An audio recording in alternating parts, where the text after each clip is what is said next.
Welcome to Week in Review. It's a privilege to be able to serve you, and I want you to join me as we look at the topic, really, the absolute scariest thing that is happening in America.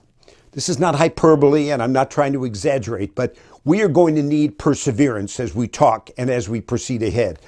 In my room, I've kept this. This is a little statue, a little fun thing of Rocky. Now, recently I heard an interview with Sylvester Stallone, and he talked about the fact that, they've done 9 Rockies, and they're actually talking about another one. You say another one, why is Rocky so popular? Because he is a symbol of perseverance. He's a fighter. And God is fashioning a new wineskin today. Just like Jesus said, you can't put old wine in an old wineskin. And that new wineskin is going to be consisting of people who are not only ambassadors for Jesus, but they're on the front lines. They're not on the defensive. They're taking the offensive, and they're engaging because we are in a battle. We are under siege, and we have to recognize it.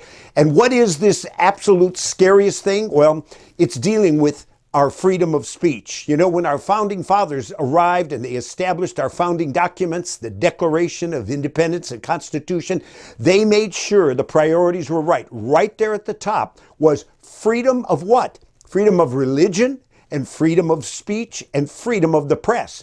Congress will make no law respecting the establishment of religion or prohibiting the free exercise thereof.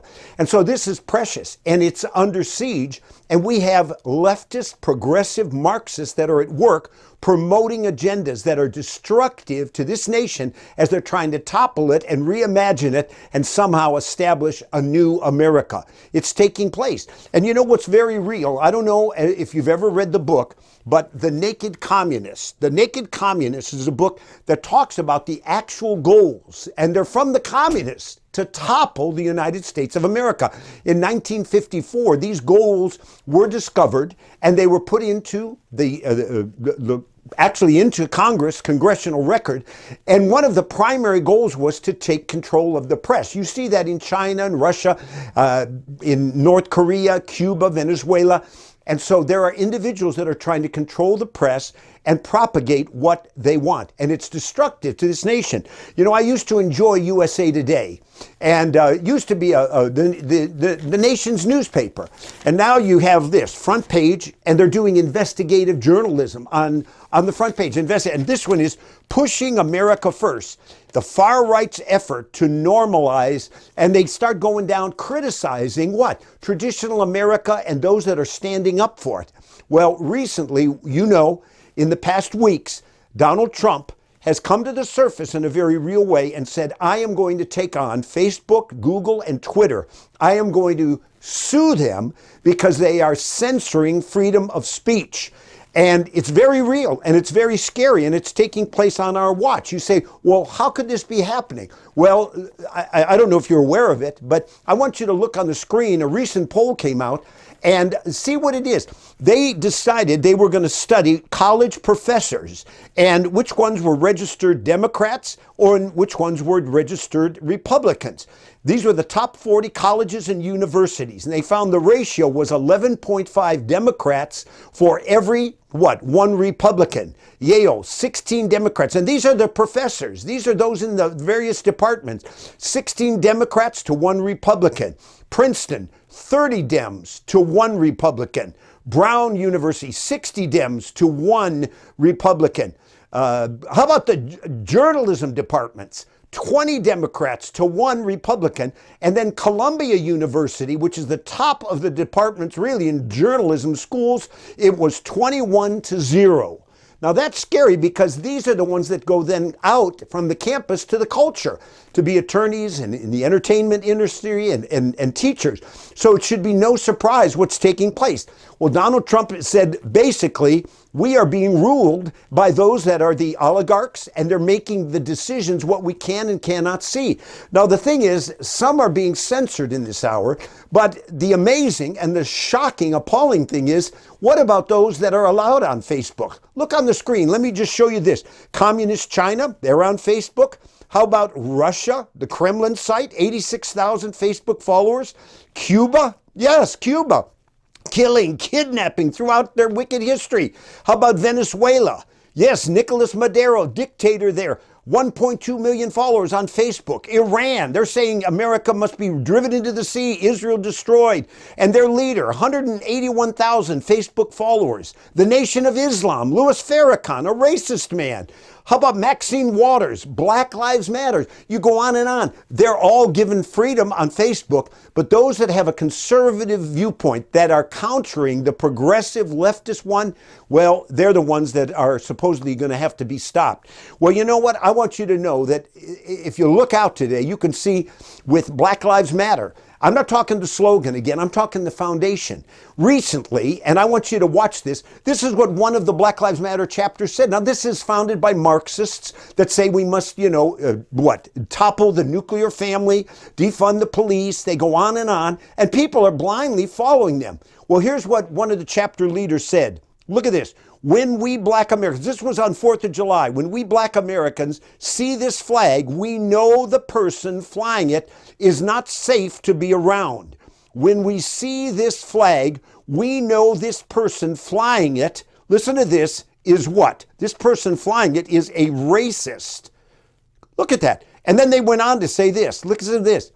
When we see this flag, we know that the person flying it is in a different America than the one we do.